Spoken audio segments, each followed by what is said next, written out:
প্রধানমন্ত্রীর তথ্য ও সম্প্রচার বিষয়ক উপদেষ্টা ডাক্তার জাহিদুর রহমানের সরকারের বিভিন্ন কার্যক্রমের অগ্রগতি বিষয়ে সচিবালয়ে ব্রিফিং করছেন।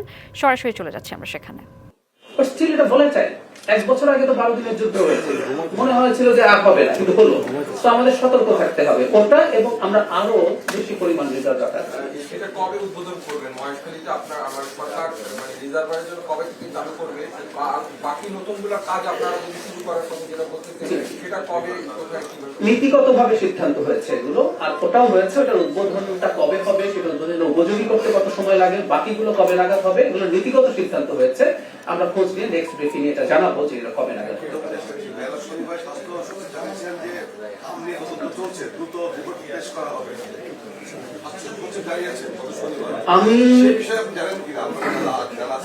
আমি জানি, কিন্তু আমি দ্রুত বক্তব্য পেয়েছি, সচিব এটা জানিয়েছেন। আমি পরে মন্ত্রণালয়ে এটার ব্যাপারে ফাইনাল খোঁজ দিতে গেছি আজকে ব্রিফিং এর আগে, এবং সেই ব্রিফিং এর আগে আমি খোঁজ দিতে দেখলাম যে না, তদন্ত কমিটিটা এখনো তৈরি হয়নি। এটা হলো ফাইনাল খবর। তবে প্রসেস চলছে এখন প্রায় কাছাকাছি পর্যায়ে আমরা পৌঁছে গেছি তদন্ত কমিটি তৈরি হওয়ার ক্ষেত্রে আর কি। হ্যাঁ, যে বক্তব্যটার কথা বলছেন সেটা আমিও মিডিয়ায় দেখেছি, এবং মিডিয়া দেখে এটা কনফার্ম করতে গেছি। তাতে জানা গেল যে না, এটা এখনো পুরোপুরি তৈরি হয়ে ওঠেনি।